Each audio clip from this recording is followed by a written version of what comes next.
I thank you everyone who's joining today, and I appreciate especially those of you that have joined that could accommodate a schedule change. I'm a passionate guy when it comes to microbiology, and unfortunately last week microbiology did me in for a few days. So I've recovered from my illness and I'm back in action and ready to go today. Dora, I've launched my slides. Are you seeing them on your end? Yes, I can see your slides. Okay, we're all set to go then. So today's webinar topic is observations from molecular biological tool use in a multi-site portfolio. Sounds pretty general, sounds pretty broad, and really what I'm going to do today is touch on some observations, some thoughts, some ideas. So instead of just a pure topical webinar like we've experienced in the past, so many wonderful webinars, this one today is going to be a little bit of mix and match and just maybe more thought-provoking, more recommendation-oriented. I'd love to get your responses at the end. I expect to go about 40 minutes or so, leaving ample time for questions at the end, and we're now ready to go. So the agenda for today, I'm going to touch on a little bit of how we've evaluated microbiology as it pertains to environmental sites in the past. And then I'm going to evolve into a whole discussion on, the current toolbox, the things that we now like to feature as our means of assessment on a given site. Exciting new developments, pieces of technology that allow us to experience good evaluation, good assessment on a site, generate a lot of good quality information that we can put into our strategic thinking for a given remediation site. We're then going to talk about how molecular biological tools fit into a field program, and sort of the bonus on the webinar will be I'll kind of talk you through a whole field program that we use on some smaller sites, and hopefully there's a few tidbits of information in that as well. We'll finish up with a couple of case studies, one fairly generic, the other one very, very unique, and I think somewhat interesting. Would love to get a response on that if anyone sees something in that information that's even beyond what I present. And then, as we said, we'll finish up with questions and answers. So if for some reason you get caught up in email or this webinar is really background music for you today, here's the main point of the whole webinar. So here it comes in the red circle to the right.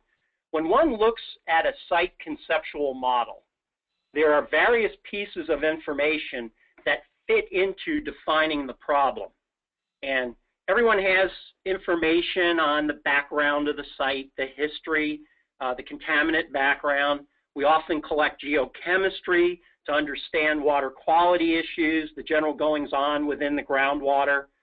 We look at hydrogeology and the movement of water across the site. We look at just general fate and transport characteristics, what sorbs, what moves, what diffuses, what transports across a given site and the mechanisms that are involved in that. We look at the receptors. Where is a particular contaminant plume going? Who might it affect? Are there wells in close proximity? Is there a body of water close by? Are there residences in proximity to that plume? All those things are important in terms of compiling information to define the problem. The most often overlooked thing are the microbial scenarios on a site. What is going on with the typical microbiological community at a given site? And the microbiology is very diverse, it's very robust, it's very resilient, and it's affected by so many different things that could go on at a site. For instance, is your site covered with asphalt or concrete? That can change the microbial setting dramatically. Is your site just simply bare ground with lots and lots of water infiltration? Can have a dramatic impact on the microbiology at a site. Is your site next to an agricultural land where there could be fertilizer runoff? That could be a positive scenario, could also be a negative scenario. Does your site experience considerable water table fluctuation? If it does, your microbiology could experience periods of saturation and then periods where they're existing in an unsaturated environment. So lots and lots of things that can have an impact on a microbial community. So I think it's very important to assess what's there and to try to understand how it takes part in the whole problem and the whole solution at a given site. So that's the take home. So first and foremost, we're going to talk about evaluating microbiology. And again, as I said, microbiology is quite diverse. And back in the day, I think a good number of people on this webinar today will have used heterotrophic plate counts or specific degrader plate counts as their evaluation tool for a given site. We used to plate dilute samples of soil, small aliquots of groundwater. We'd put them on a nutrient media and try to grow up whatever organisms we could find within those given media. The good news is we'd often get results. We'd have some numbers to work with. The bad news is, we really only cultured about 1 to 10%. That's most often what's cited in the literature. About 1 to 10% of what's been present at a given site. So you're really not getting a true picture of the microbiology that exists. Sometimes the media we've selected in the testing is just simply wrong for the microbiology at a site. So we were really at the mercy of the method. So the best we could ever hope for is some sort of qualitative guide as to what the microbiology at our site looked like. If you take one of those agar dishes to the left side of the screen there and you put it into an incubator and the humidity happens to be a little bit off, what happens is you get a lot of moisture buildup on the plate that seeps across the agar plate, and basically you get all kinds of smearing of the microbes, and your result is basically destroyed.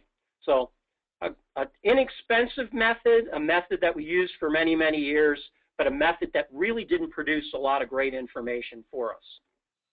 So for a while, we evolved into what's called the most probable number method, MPN. Some people still use that today. The MPN method is commonly used in industrial microbiology, food microbiology, very well-established technique. It involves a series of dilutions within a nutrient media. It is assessed by evaluating turbidity within the given tubes.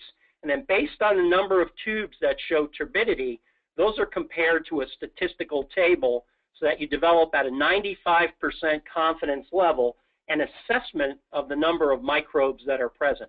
A better technique, but again, a technique that doesn't offer a lot of specificity. I started my career as a paint and coatings microbiologist, working with construction materials. This was our go-to method of choice because we were just interested in, sort of the general aspects of microbiology and not the specificity. So, as time has gone on, we've built up the toolbox. We had plate counts, we had the MPN method. We're now at a point where we've evolved into more sophisticated tools, especially over the last 10 years, and even some that have come on board in the last year. We use, in this particular case, when we're dealing with molecular biological tools, we can use the BioTrap samplers to the left, which are basically perforated samplers packed with a bead-like material that allows microbes to grow up in a biofilm on their surface over a period of time. Biofilms are very important. I think on the last webinar, Dr. Michael Hyman made a fantastic comment about how biofilms can serve as layers of protection for varieties of microbes. So potentially microbes that are together that may not necessarily intuitively make sense that they could coexist, but because these films or these thicknesses of biofilms are present, it allows a very, very diverse population of microbes to exist. And we'll see how that sort of comes into play in one of the case studies later. To the right is a bioflow filter, a little bit more of a quick hitter, real-time sampling tool.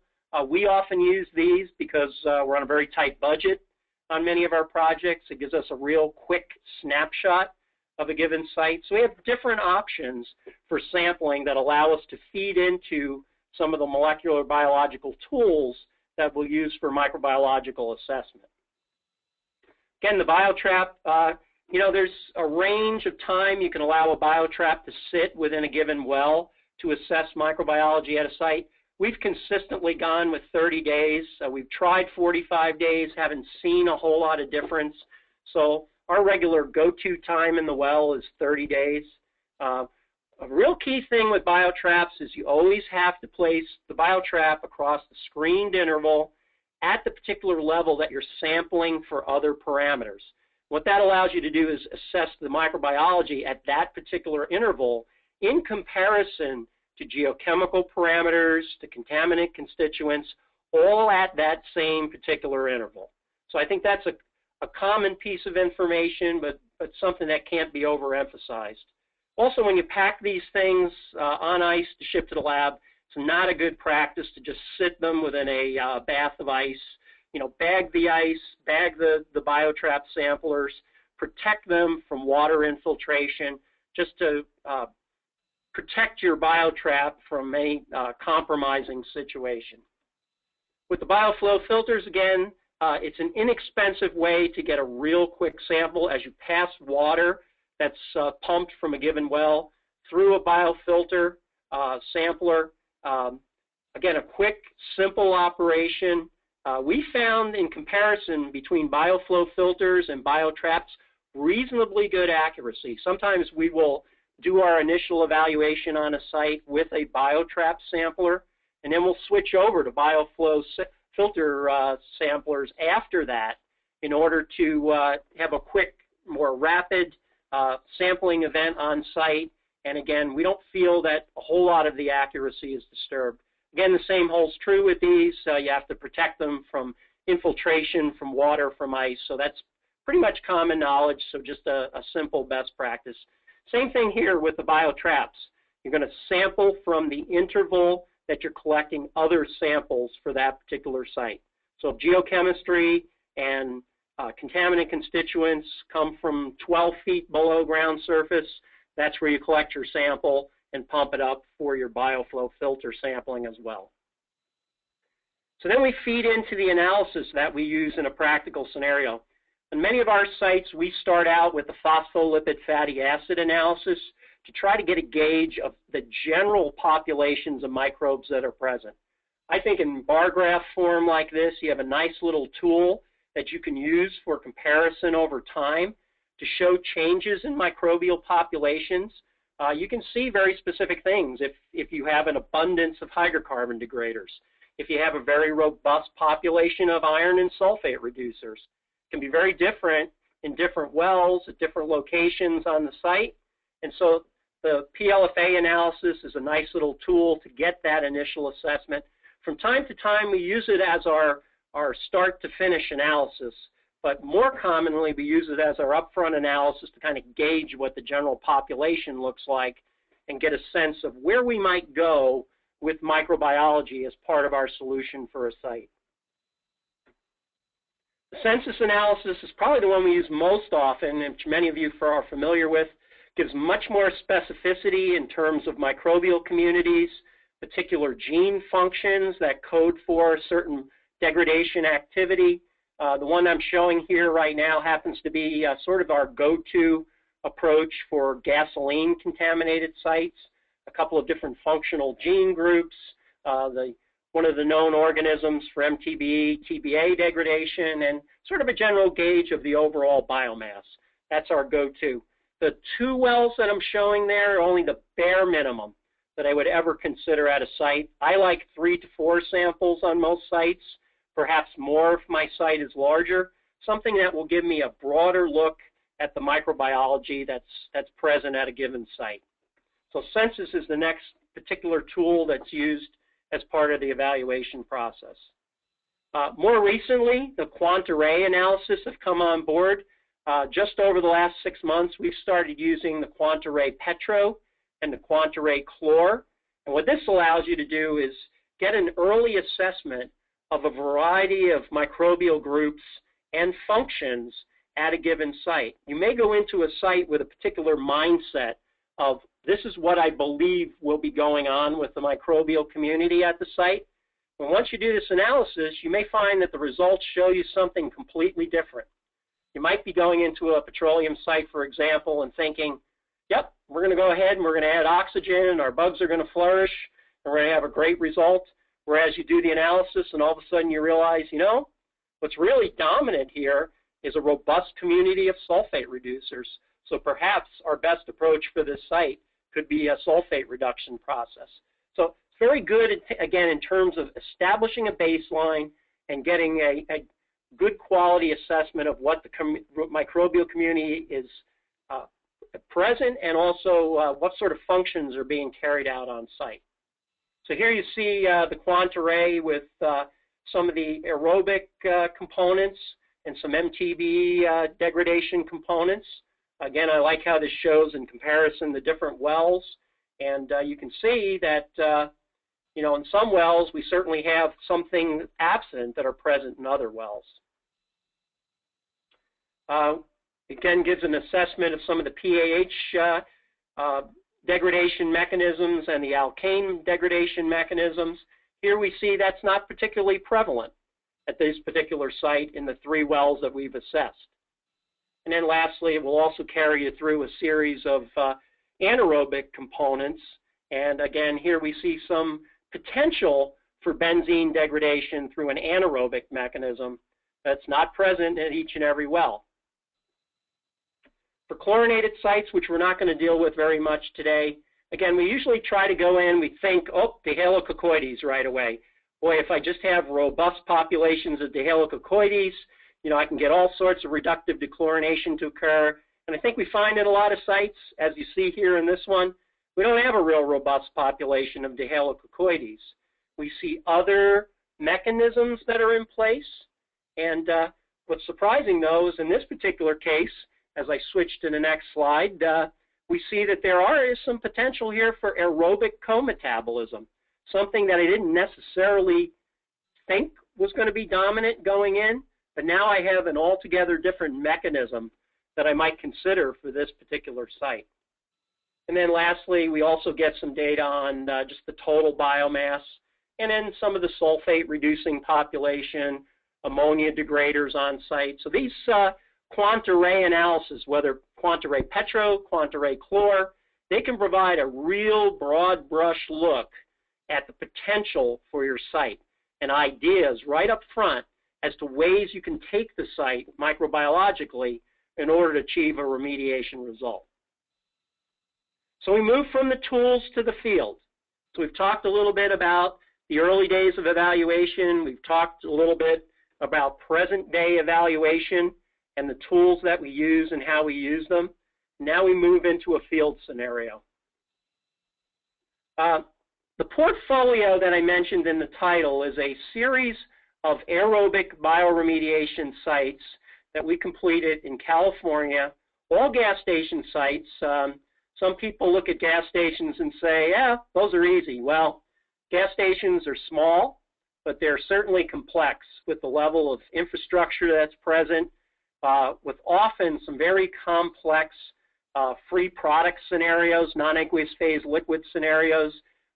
Gas stations can be every bit as complex as some of your largest industrial sites or large military installations. They're just on a smaller scale. So in this case, we have 5 sites that we've worked through. All of them had soil and groundwater impacts, largely caused by leaking underground storage tanks, leaking dispensers, something that's all too familiar to many of you. They all had varying degrees of NAPL. You know, it's really hard to find a gas station site that hasn't had some free product present. Even if it doesn't show up in the wells, you know that there are strands, there are ganglia of free product that exist through the subsurface, and as you disrupt the site, oftentimes that will become more and more prevalent. And you'll understand all of a sudden that there are particular zones or intervals where there are layers of product present, fingers of product present, that are going to have an impact on your overall remediation. In many cases, these plumes migrated off the sites. They all had TPH gasoline constituents, BTEX, methylene tertiary butyl ether, TBA, all were present at these sites. So a real mixed bag of constituents, what you'd commonly expect at a gas station.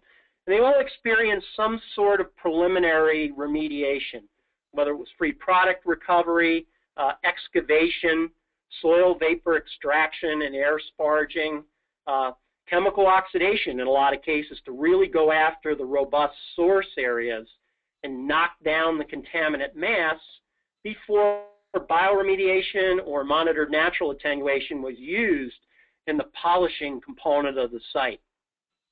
So all these sites had a significant amount of disruption, which certainly has an impact on microbial populations.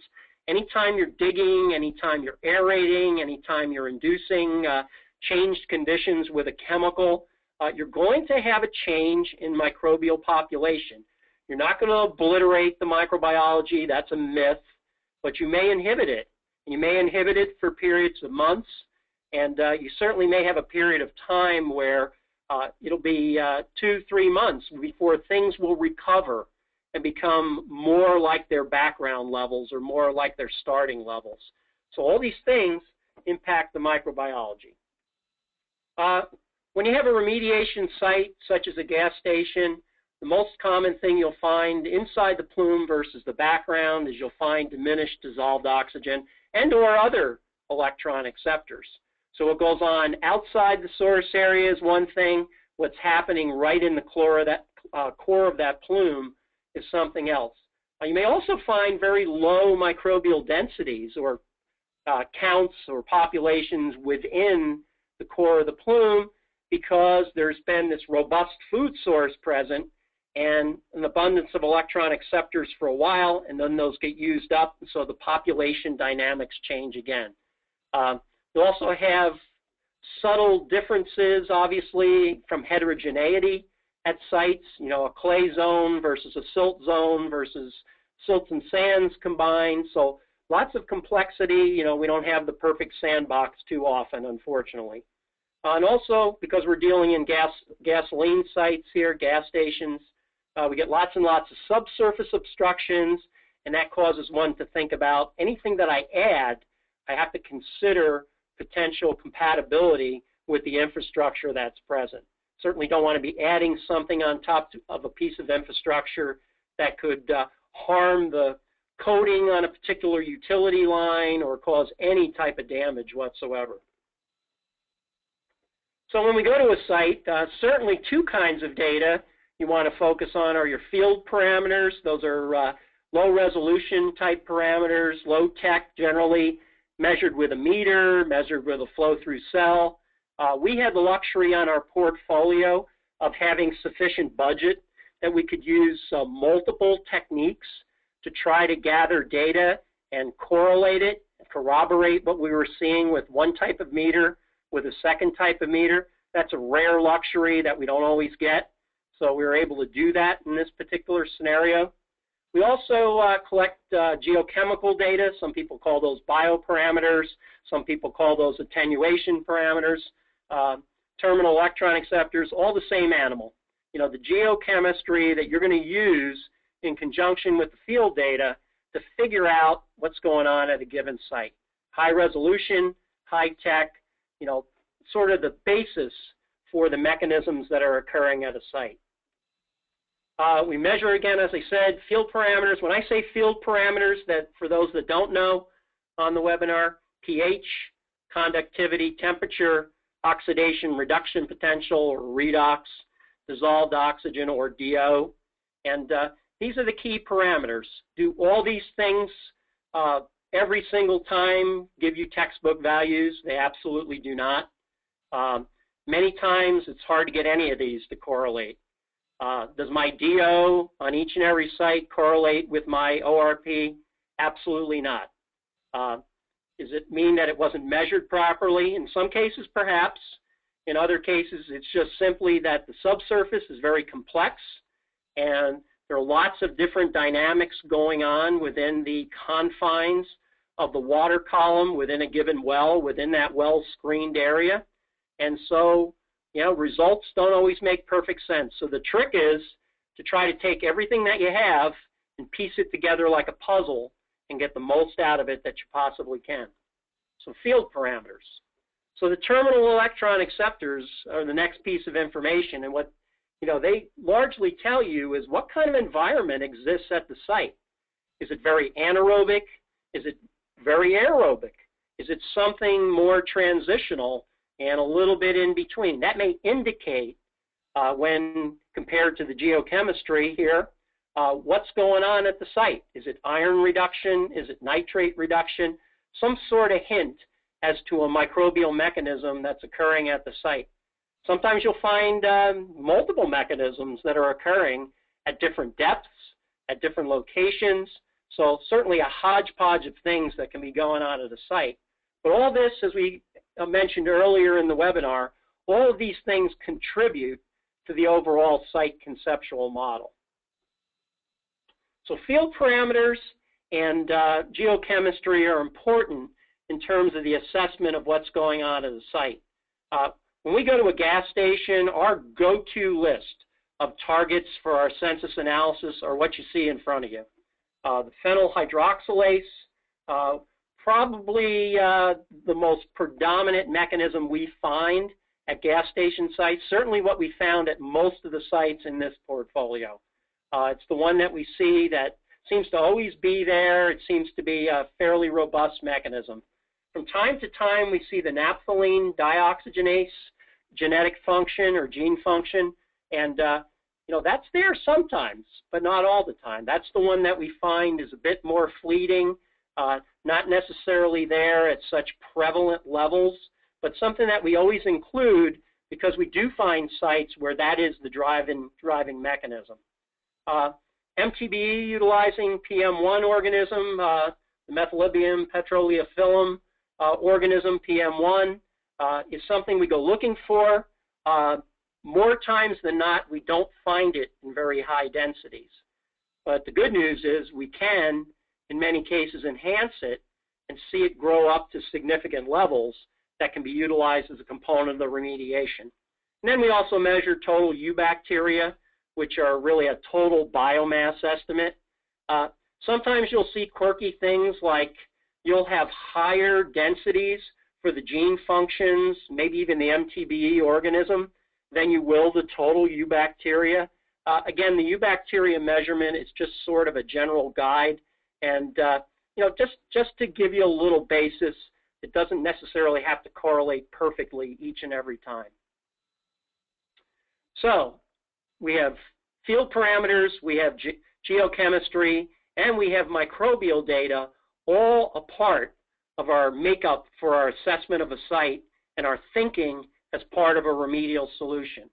We then can add things on top of that to build on our remedy for a given site. So here's kind of the bonus that's part of the webinar here. I want to talk microbiology, but I want to add in a couple other things. So good, solid investigation. There are countless tools that are available to us now in the marketplace.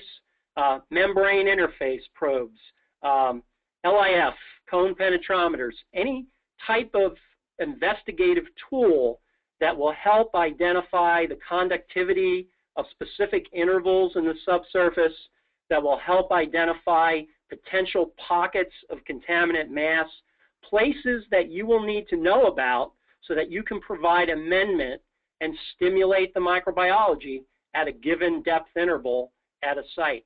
The hydraulic profile tool that's available now, also another aid in understanding conductivity, mass storage, transmissivity across a site, those particular intervals in the subsurface that carry contaminants across the site, and then water injection tests. Often when I go out to a site, before I put any type of amendment in the ground, I slug it with water just to make sure that I can get it in the ground so that I don't waste amendment and have a big mess on my hands to clean up prior to going to the site. So use the tools, collect the data, use the tools that are available to you as part of the overall process. When you go out to a site, certainly look at, what does the general setting look like? I mean, this is common sense. What are the obstacles I need to work around? What's the direction of my groundwater flow? Am I able to reach the particular vertical intervals that I need to address? Can I get underneath overhangs or canopies? What are the physical layout of a site that's going to impact the way I approach that site and deliver amendment for remediation? Also, when you design, depending upon the vendor you work with for your amendments or your remediation technology, partner. Use them as a resource, not just as somebody you order something from. Use them as a sounding board, a brainstorm, or a base of experience to help you understand, well, what's been observed with this particular amendment or this particular piece of technology before. All that information is valuable to you as you craft your remedy for the site. It's just a way to make it better. It's a way to not overlook things that can occur at a site. It's a way to build in a surety or a safety gap so that whatever you do on the site to promote bioremediation, that you're going in armed the best you can to go ahead and address that site, to anticipate inefficiencies and things that could potentially go awry.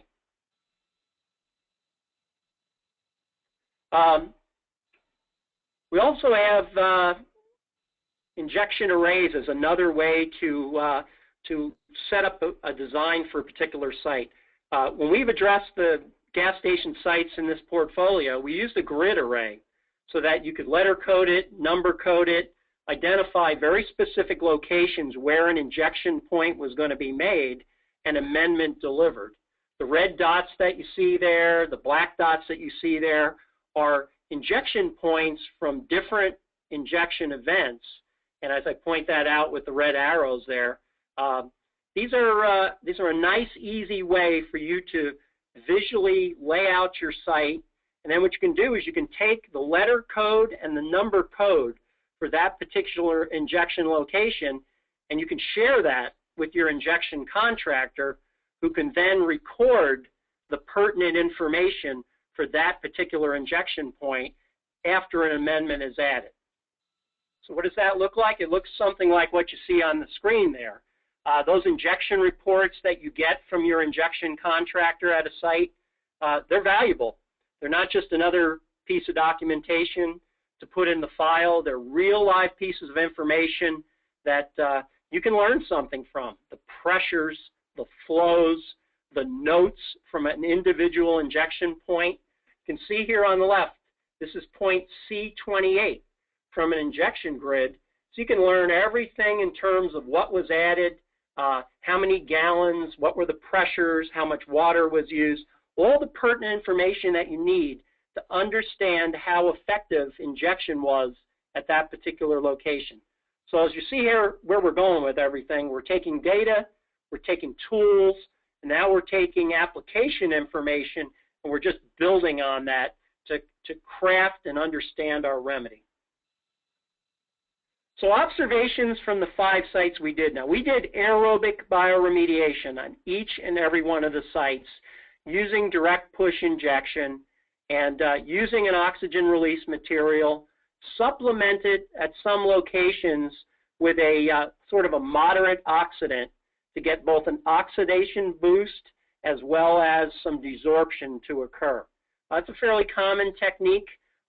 You can pick your particular way of creating an aerobic environment at a site. You can do that mechanically, Venturi tubes, any of the number of real good quality in-well type units. There are lots of good injectable oxygen release materials out there in the marketplace.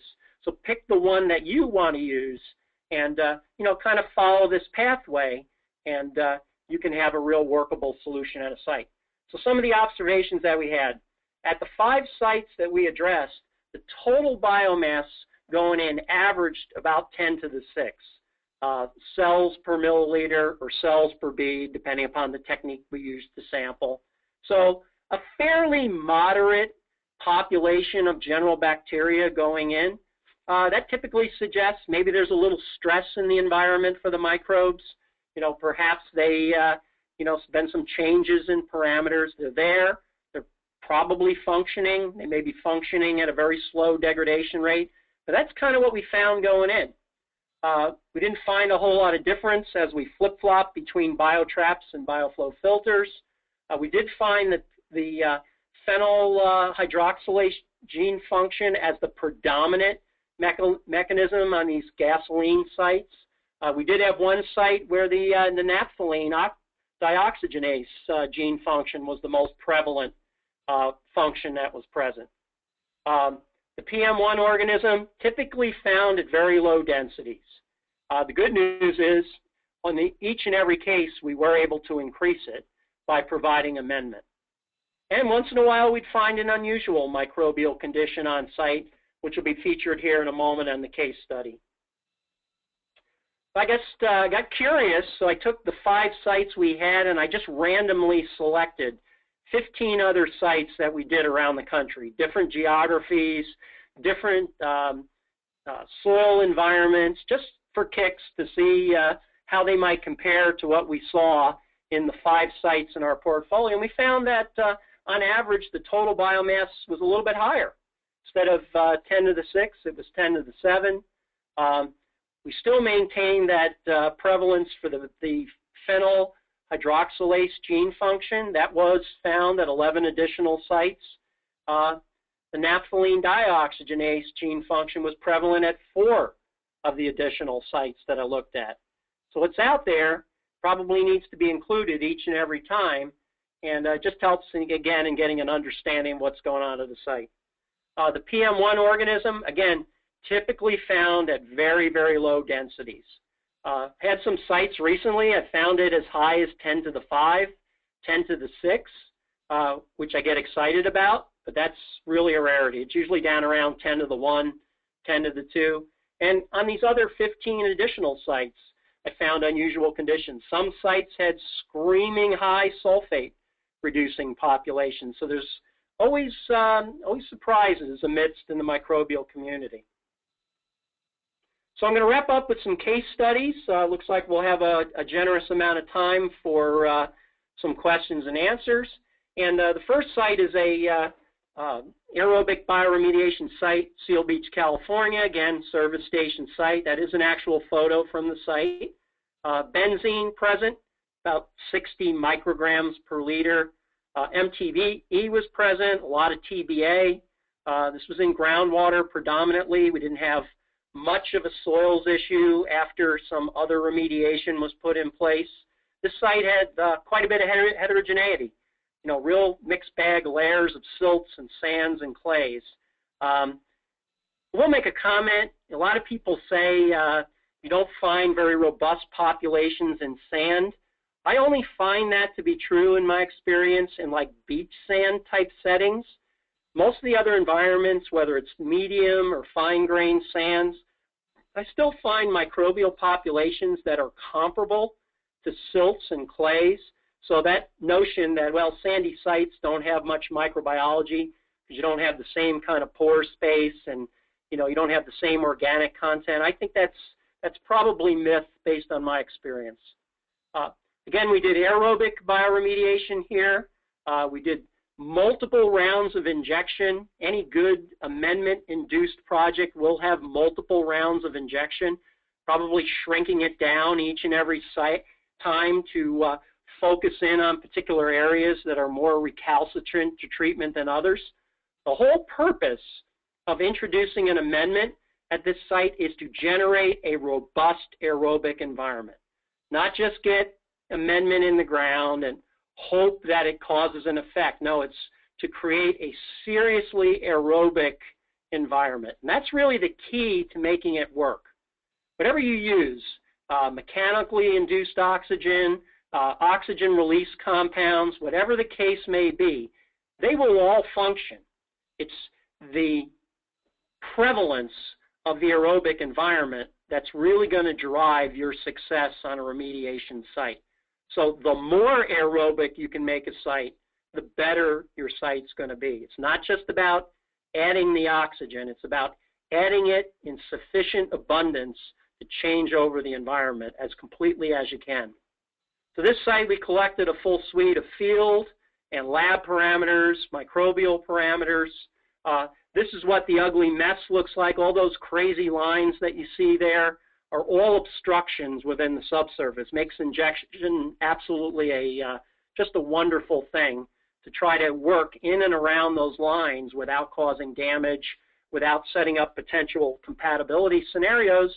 And you can see green dots and red dots and blue dots, and those reflect the various rounds of injection that took place. I just call your attention to MW1, which is way up here where my cursor's moving, and then B2A, which is right down here. Notice MW1 is in a relatively clear area with lots of points.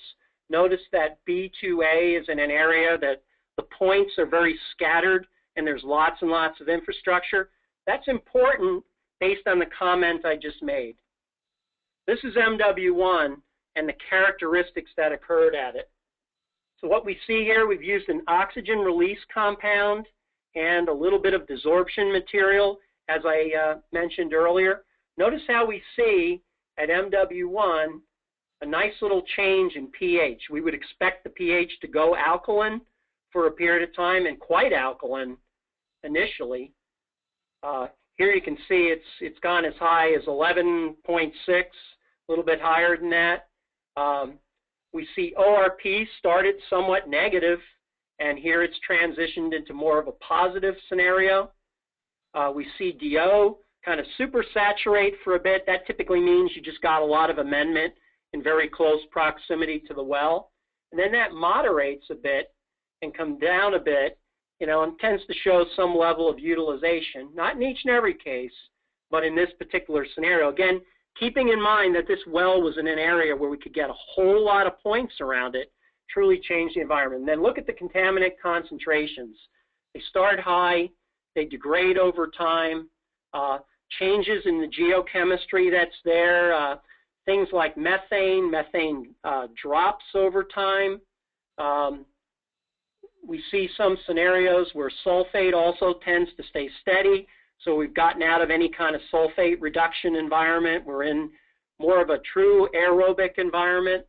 Manganese and iron balance out. They're not showing any signs that we've slipped into a more anaerobic environment. So I'm going to go out on a limb here and say that at MW1 we created a true aerobic environment. And the microbial profile speaks to it. We started with a baseline of PHE at about 10 to the 4. We saw it increase to as high as 10 to the 7 during the course of the remediation. We saw the NaH dioxygenase baseline at about 10 to the 2, and that changed to about 10 to the 5 during the course of the remediation. So definite progress in terms of the gene function. And the EBAC, we started at about 10 to the 7 on this site. We wound up at about 10 to the 9. So we had a 2 order of magnitude increase in our total biomass density as a part of the remediation. And our PM1 went from 10 to the 2. We got it as high as 10 to the 6 on this site. So we went up 4 orders of magnitude, which is a real positive result. And that's why we attribute the MTBE and the TBA degradation at this site, because we're able to achieve that kind of an increase in the microbial population. As opposed to this well here, B2A, if you recall, was in the mix of all that infrastructure in an area where not too many injection points could be put. And notice the difference here. Very little change in pH, not a tremendous change, or not really the significant change in ORP that we would hope for. Certainly not a whole lot of change in DO, and really not a lot of change in the contaminant concentration. They stay relatively the same without a whole lot of difference over time. And this is, across almost an 11-month period. The other geochemical parameters, too, stay fairly steady, not a lot of change, and again, kind of speaks to the issue that we really haven't flipped this particular environment near this well to a robust aerobic environment. It's still very transitional and not the optimal scenario for degradation. And it's attributed by the microbial profile. We went from E to the 3 to just E to the 2, so we dropped. So we had decreases of all of our microbial parameters that we chose to measure. Even our total biomass dropped. So we didn't necessarily create the type of environment we needed near that particular well, corroborated further by our microbial profile. So our last case study, and then we'll take questions. This is an interesting site just because nothing worked. 3 rounds of injection. We had a little bit of benzene, some TPH gasoline remaining. We had some MTBE, quite a bit of TBA remaining. And we're trying to knock down that TBA level in particular. We did a full suite of analytical and field parameters to start, but not too much in the way of microbiology up front on this particular site. Lots of heterogeneity, again, in the subsurface, so lots of complex zones with different things occurring. And in this case, we got no response, very little degradation, no real trends at all, no real identifiable changes in any of the geochemical parameters, the field parameters per se. And this is what we got as a result. This looks pretty busy. These are the series of wells that were monitored. You can see one well here, MW6, the green. We did have some changes over time. We got some degradation to occur. The other wells, you know, arguably pretty flat. Some fluctuation, potentially due to groundwater fluctuation, but not a lot of degradation in most scenarios. And really scratching our heads without the information from field and geochemical parameters, without much change in our contaminant constituents, what really is going on at this site. So our working theory was, you know, we did see some wild fluctuations in methane and carbon dioxide. Methane would go up, carbon dioxide would go down. Carbon dioxide would go way up, methane would go down. We said perhaps on this site, maybe we've got an odd microbial scenario here. And lo and behold, we put together an investigation to look at total bacteria, MTBE, TBA degrader organism, methanotrophs, bacteria that consume methane as a source of energy, and methanogens, bacteria that produce methane while degrading organic matter, and they're present under anaerobic conditions. So this seems something that would be a little contradictory. You know, why would methanotrophs be present when methanogens are present? And the answer lies probably in that biofilm thing we talked about a while ago, where the methanogens, very, very strict anaerobes, are working theories that they were well protected in a biofilm, and subsequently both populations of organisms could coexist.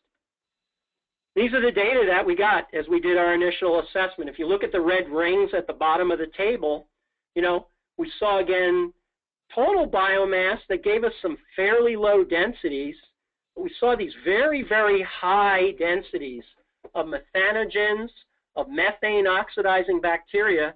I've never seen anything like this at any other site. We had a little bit of natural methane. You get a little bit of methane when gasoline is degraded, but in this particular site, a vicious cycle of carbon dioxide and methane was occurring, and subsequently it was feeding these two groups of organisms that were flourishing. Look at some of the densities that are present.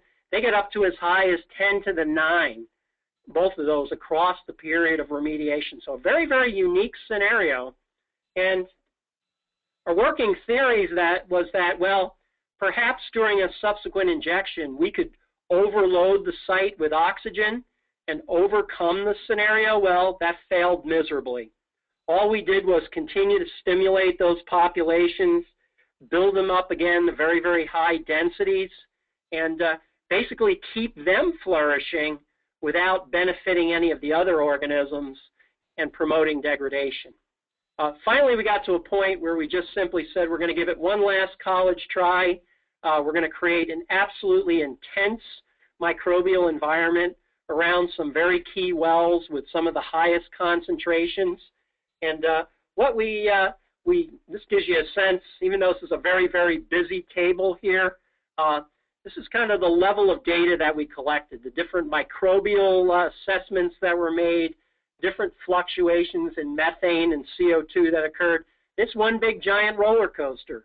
And as we did provide a more intense oxygen scenario, we were able to make some changes. If you look at the very bottom line in the methanogens, we were able to make significant changes in the methanogen population. Remember, they got as high as 10 to the 9 in density. Well, here we dropped them down to about 10 to the 1. So we were able to create enough of an intense aerobic environment in those scenarios to drop those down. We never did succeed in knocking down the methane oxidizing bacteria. We did get some of our other organisms to flourish to a slightly greater degree, but we never really did get to a point of achieving the real aerobic bioremediation that we had hoped to see. So a bit of an oddball. So in wrapping up, through the course of this presentation, we've really spoken to the issue of collecting microbial data to establish a baseline for a site. What are the dynamics of what's going on? What do you have to work with that you can potentially exploit through a remediation process? You can then use your microbial data to track your process. And then lastly, you can use your microbial data to troubleshoot scenarios when everything else makes absolutely no sense. So I appreciate your time today. I thank Dora and Microbial Insights for hosting this, and I acknowledge my colleague Jeff Friedman in our Antea Group Long Beach office for his wisdom, for his planning in these portfolio sites, and my good friend Craig Sandifer and his insights and opportunities to brainstorm with him on the odd things that can occur at a site. With that, Dora, I'll turn it back to you and gladly take whatever questions we have time for. Well, thank you very much, Jack. I think that was an excellent presentation. I think you did a great job of covering a very broad spectrum and still hitting all those important points. I really enjoyed it today. So if you could go ahead and enter any questions that you have for Jack into the GoToWebinar software, we'll get those. We have a few already. So the first one, Jack, is can you elaborate on the water injection test as part of the investigative tools, like what types of flow rates and pressure or injection points that are typically used? Yeah, we'll typically use a direct push point, temporary point that we'll install and seal. We'll try to get a slug of water that's comparable to an injection volume that we might assume at a given particular location. For instance, we're going to inject 300 gallons of a particular amendment solution at a location. We'll create a sealed point there. We'll go ahead and we'll inject, I'll say 200 gallons, something that's at least in the order of magnitude. We'll try to operate at a relatively flow rate. I tend not to go crazy with flow rates on these sites. I tend to stay 5 gallons per minute or less, and then we play around and see just what the site might take. Again, I don't like to push it much beyond that. Really like to keep my pressures low too, especially with these amendments that are used in aerobic bioremediation. Well, there may be some fairly high breakthrough pressures to push a fluid in. I really don't like a sustained pressure much above 30 psi, and if it can be lower than that, even better. If I can achieve all my injection points at 10 psi, all the better, because then I get good distribution without radically fracturing the formation and pushing things to places where I don't want it to go, such as right into the monitoring well. Okay, great. The next question is, have you considered any lithological changes like vertically at the sites that may provide different microbial communities? Have you evaluated that at all? You know, we certainly would like to do that more. I think we have some limitations in that, just simply because, you know, you get X amount of budget. We, really enjoyed the use of the biotraps and the bioflow filter technique as, something that gives us a brand new tool. We tended to focus on a particular interval and stick with that. I'd love to look at it at more vertical intervals and more variety across the site. I think we could learn so much more. I agree, definitely. Okay, so this next one says, very nice presentation. Do you have any rules of thumb regarding the NAPL stringer architectural mass effect on the bio rates and success that happens at a site? Well, I think certainly in areas where we have suspicions of NAPL and those strands, we certainly see lots and lots of fluctuation in terms of our contaminant concentrations. They seem to trend down for a while, then all of a sudden we'll get a significant spike back up. That's somewhat of a hint that we're in the proximity of some of these NAPL stringers. And oftentimes at those locations too, we will see densities that are slightly lower, which kind of speaks to that fact that even though the organisms are there, it's not a sterile situation, but there may be some inhibitory effects or certainly if there's any microbiology that's interacting with those napple stringers, it's really nibbling on the edges, and it's very slow, and probably the rates of which are not particularly noticeable when you're at that sort of scale. Okay, the next question is, what are the detection limits when you're evaluating these microbial populations? And have you observed a particular population go from not being detected to being observable in that population? Yeah, I think we've gone down. I mean, we've seen non-detect levels before. Sometimes our limits are 10 to the 1 or 10 to the 2. We've certainly seen scenarios where we didn't have any detections. What comes to mind is I did a project in Brazil. I have to throw in a tangent real quick. Brazil has some of the most incredible microbial densities I've ever seen. Any site I've ever worked on in Brazil, we always seem to start at 10 to the 9 or 10 to the 10. I think warm groundwater temperatures is something about the subsurface in Brazil that sparks a very unique and very robust microbial environment. So tangent done. Anyway, what we typically see there are, Dihalococoides is often found on chlorinated sites, but I had a site there where we got no detections whatsoever. We still went ahead with a reductive process, and by the time we were done, we'd seen 10 to the 3, 10 to the 4 with our Dihalococoides organisms. So I guess the short answer is yes. I've seen non-detect go to very detectable and surprisingly high levels in a relatively short period of time. And just to add a little bit to that, I mean, as far as the detection limits on assays, a lot of times we can detect it, or we can quantify accurately as low as 500 cells in a sample. So if we can filter a liter of water, we can get, pretty low detection limits.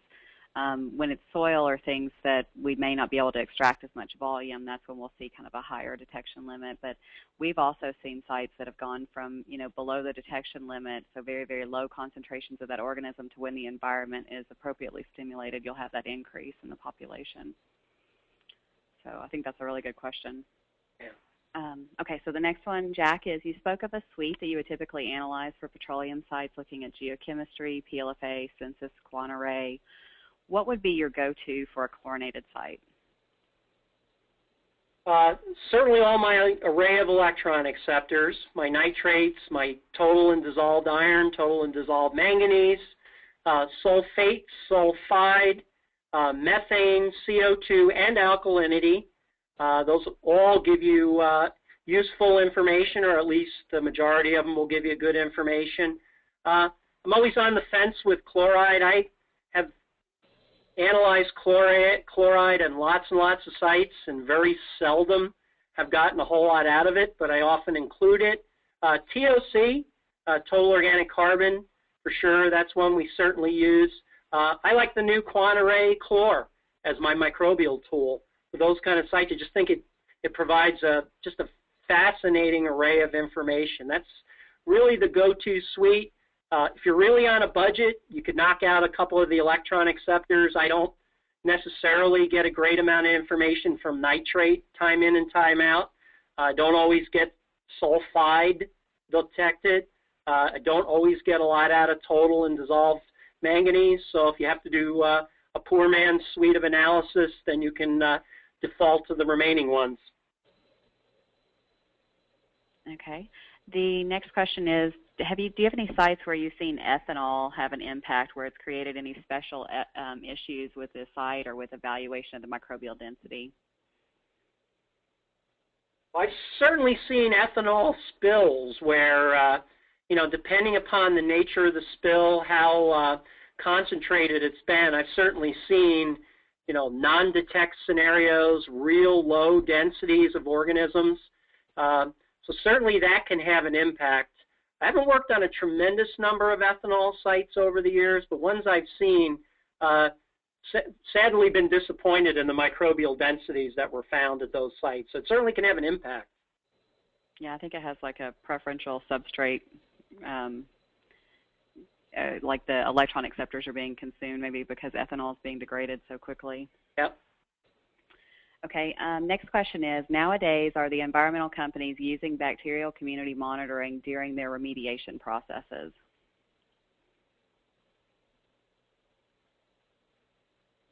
Well, I'd certainly like to think so. I know we've sort of adopted that as standard protocol now. Once we started instituting microbial evaluations right up front on sites, and now that we've given ourselves the confidence that it can be useful to even help us troubleshoot sites, I think the short answer to that is yes. I know time in and time out, we're providing some level of microbial measurement on each and every site. Sometimes we're doing it even on the tail of, let's say we've done in situ chemical oxidation, and everybody thinks, well, gosh, you've wiped out the microbial population. Well, we've certainly inhibited it for a period of time, but there are scenarios where we go back and we look at the microbial populations afterwards, and then we build on the remedy at that point. So I think it's becoming more commonplace. I don't know that everybody's doing it, but we're certainly doing it. We have a great deal of confidence in it. That's great. Okay, so for the last case study site that you discussed, once it was determined to be highly reduced, would it have been better to focus on sulfate reduction or try to leave it as is? You know, a tough call there. We could have gone either way with it. You know, some of that is also stemmed from what we see up front. We didn't see any signs of real robust sulfate utilization on this site from the start. So that was probably something that pushed us away from that. We also look at the concentration of dissolved iron when we strongly consider sulfate, because you need that balance to help knock down the sulfide concentrations so you don't build up a toxic scenario to the microbes. So we didn't see that characteristic fingerprint on the site.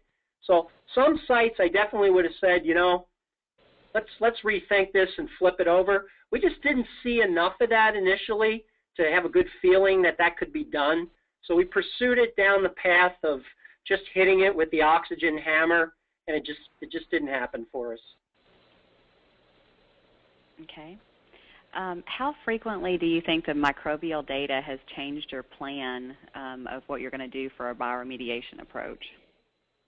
Well, I think it's surprising. I think one of the quant-array examples I showed early on, you know, I go in thinking, I'm going to add some sort of a carbon substrate, and I'm going to do reductive dechlorination because I'm going to find a halococoides, and it's going to be chugging along, and I'm going to have lots of ethene and ethane, and all's going to be well with the world. And then my data come back and say, well, you don't have very many of those guys there, at least that we're detecting, and you've got this fairly robust co-metabolic potential for the site.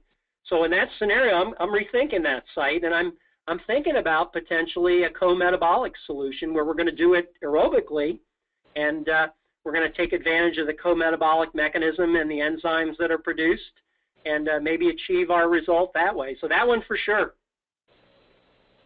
That's great. Well, at sites where you see the CVOC degradation products, but you have low bacterial populations, low TOC, do you think that the biodegradation occurred historically, or do you think that it's still ongoing degradation? Yeah, always difficult to tell. I mean, can be a combination of both, for sure. I mean, there's certainly you can go through waves on sites where you've had significant degradation for a period of time. Like I spoke to in the beginning with site conceptual models, you can just have dramatic changes at sites, from groundwater infiltration to somebody overwatered the landscape and changed the geochemistry dramatically.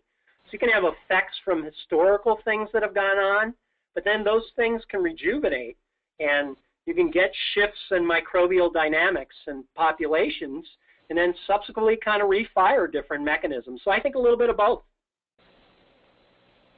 All right. There's a couple of questions, Jack, asking for PDFs of the presentation. You said that was going to be okay for us to send out, correct? $5, yeah. I think you'll make a lot off that. Absolutely. Okay, I'll happy to provide it. All right. So one last question. Do you think that using activated carbon is helpful as a microbial habitat at some of these sites? I think it has a lot of potential. I mean, anytime you can provide a substrate through which microbes can attach, when you can bring more things to the party, let's say microbes and constituents and nutrients, if you can combine all those things together and create one big happy party, I think that's an advantage. I think there's a lot of work I know being done with different carbon-based materials now. I think that's really a trend, a wave, and I think, you know, it offers a tremendous amount of potential. Microbes like to attach. The notion is, you know, you have this incredible soup of diverse microbes floating around in the groundwater. Well, that's only true to a limited extent, because the vast majority of your microbes are attached on that fine water layer around your aquifer solids, and that's where they reside. So they really do like to attach, and any type of a substrate that can be provided for that to occur, I think that's a step in the right direction. Well, thank you very much, Jack. I really enjoyed the webinar today. I think you did a spectacular job. We appreciate you taking time out of your busy schedule to do this for us, and we appreciate everyone that joined us today to take time out of their schedules to listen. We'll have this on our website and be glad to send out, you know, PDFs of the presentation to anyone that's interested. We hope you'll join us again next month for the webinar, and look forward to seeing you all then. Thank you. Thank you. Thanks, Jack. Thanks.